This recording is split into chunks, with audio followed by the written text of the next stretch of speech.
توضیح المسائل کا کیا ہے؟ توضیح المسائل بے فضول، توضیح المسائل حدیث کی کتاب نہیں، یہ مجتہد کے فتووں، مفتی کے فتووں کا کتاب ہے۔ تو یہ کہتا ہے کہ یہ اس پہ عمل کریں، یہ حجت ہے، یہ حجت نہیں ہے۔ حجت صرف قرآن اور سنت۔ فتویٰ جو ہے اس کے منہ، مجتہد کے منہ پہ مارو۔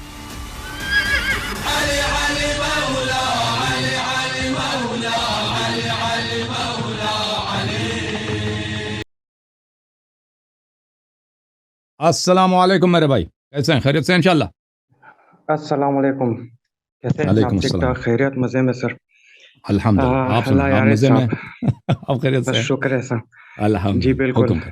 آپ تو مجھے جان گئے میرے خیال میں، صحیح ہے نا؟ نہیں، میں آپ کو نہیں میں جانتا، ذاتی آپ طور ہی پہ کے، نہیں جانتا، وہ کوئٹے کے ہوں گے لیکن مجھے نہیں جانتا بالکل پرسنلی۔ بالکل سر، جی میں کوئٹہ کا ہی ہوں، میرا نام جی، اللہ آپ محمد کو اکبر عزت ہے، دے۔ صحیح ہے نا؟ محمد اکبر بھائی، ٹھیک ہے، حکم کریں۔ جی بالکل۔ اور اس کے بعد شاید میرے لوگ مجھے نہ پہچانے پھر اللہ آپ کو میں آپ سلامتی سے دے۔ بات کر رہا ہوں، جی بالکل۔ جی ویسے تو میرے عقائد، اور ویسے تو اتنے زیادہ میں تو نہیں کہہ سکتا کہ میں اپنے عقائد میں اتنا مضبوط ہوں یا مثلاً اتنا محکم ہوں، ٹھیک۔ کیونکہ میں پہلے بھی مقلد رہا ہوں، حتیٰ کہ پچھلے سال تک جب تک آپ کے ویڈیوز پوری طرح میں نے نہیں دیکھے، پوری طرح سے میں نے نہیں سمجھے آپ کی باتیں، تو مقلد ہی رہا ہوں۔ اور پھر ایسا کنفیوز رہتا تھا کہ بھئی اگر یہ اسلام کی بات لے لے، اور پھر اسلام میں اتنے مذاہب، اور پھر ہم اہل تشیع، اور پھر میں ہمیشہ یہی سوچتا تھا کہ بھئی اگر ایران ایک ایسا شیعہ ملک ہے جو پورے عالم مثلاً اس جہاں کے شیعوں کے مثلاً ایک لحاظ سے ذمہ داری اٹھائے ہوئے ہیں، تو پھر ہم شیعہ کیوں ایسے بدبخت ہو رہے ہیں؟ ایسے مثلاً ہماری لاشیں بہہ رہی ہیں، اور ہمارے خون کے صحیح پیاسے فرمایا۔ ہو رہے ہیں لوگ، صحیح ہے نا؟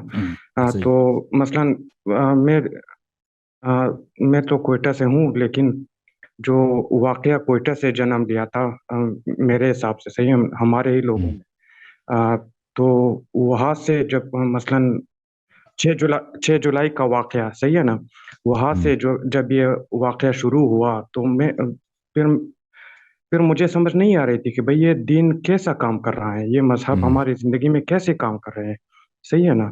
تو پھر ابھی آپ کی باتیں، آپ کی مثلاً یہ جو گائیڈنس ہمیں مل رہے ہیں، تو اس نے تقریباً بونچال سا پیدا کر لیا ہے حسن، جب میں سن رہا ہوں، صحیح ہے نا؟ اور میں تحقیقی آدمی بھی ہوں، ٹھیک ہے؟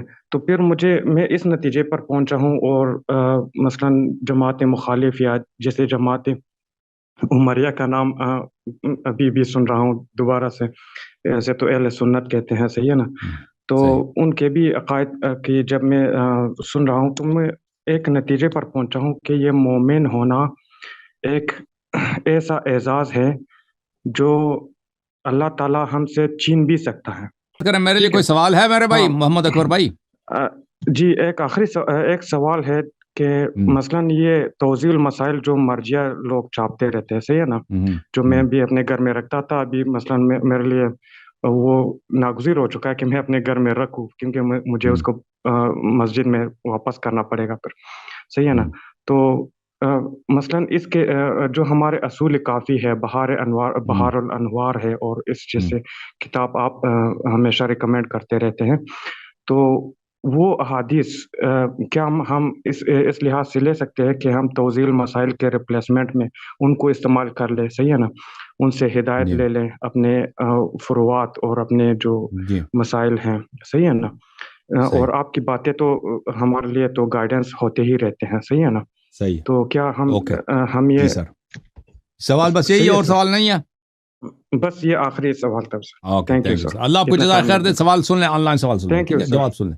تھینک یو محمد اکبر بھائی، اللہ آپ کو جزائے خیر دے، اللہ آپ کو عزت دے۔ دیکھیں، دین یہی ہے کہ آپ آل محمد علیہ السلام کے اقوال و افعال پر عمل کریں، ان کے اقوال کو مان لیں، عمل کریں ان کے افعال کے مطابق، جیسے انہوں نے عمل کیا اسی طرح بھی آپ عمل کریں۔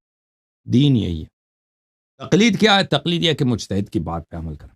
یہ تقلید کوئی حدیث نہیں ہے، یہ روایت نہیں ہے۔ اب مجتہد کا فتویٰ ہے، حدیث نہیں ہے، روایت کچھ بھی نہیں ہے۔ آپ پہ کیا لازم ہے؟ آپ احادیث پہ عمل کریں، ٹھیک ہے نا؟ اب احادیث کہاں سے لے لیں؟ کہاں سے لے لیں میرے محترم بھائی؟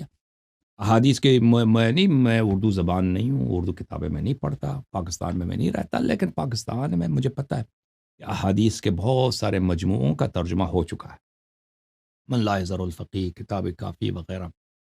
تو اگر کوئی جیسے آپ اگر کسی کتاب کا ترجمہ غلط ہے تو وہ ترجمہ غلط ہے نا، اگر آپ کو پتہ ہے کہ یہ ترجمہ صحیح ہے تو آپ لوگوں سے پوچھیں نا، اپنے شہر کے بھائیوں سے یا آن لائن جن لوگوں پہ آپ کو اعتماد ہے ان سے پوچھیں کہ یہ فلان ترجمہ شخص نے ترجمہ کیا، یہ ترجمہ کیسا اچھا ہے؟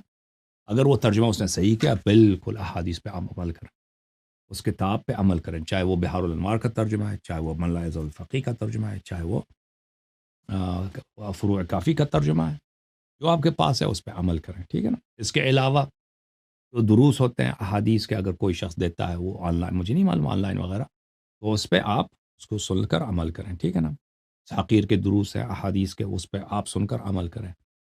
تو یہ مختلف طرق ہیں سنت سیکھنے کے۔ جو شخص مطالعہ کر سکتا ہے وہ مطالعہ، جو مطالعہ نہیں کر سکتا وہ اسپیچز لیکچرز وغیرہ سن کر ان کو سیکھ لیں۔ اوکے میرے بھائی، اللہ آپ کو جزائے خیر۔ توضیح المسائل کا کیا ہے؟ توضیح المسائل بے فضول، توضیح المسائل حدیث کی کتاب نہیں، یہ مجتہد کے فتووں، مفتی کے فتووں کا کتاب ہے، اور وہ یہ کہتا ہے کہ یہ اس پہ عمل کریں، یہ حجت ہے، یہ حجت نہیں ہے، حجت صرف قرآن اور سنت۔ فتویٰ جو ہے اس کے منہ، مجتہد کے منہ پہ مار دو کہ بھائی یہ کس نے بولا کہ تیری بات حجت ہے؟ کیوں تیری بات حجت ہے؟ تو ہے کیا جی؟ تو پیغمبر ہے، تو امام ہے، حدیث حجت نہیں، تیرا کلام حجت ہے؟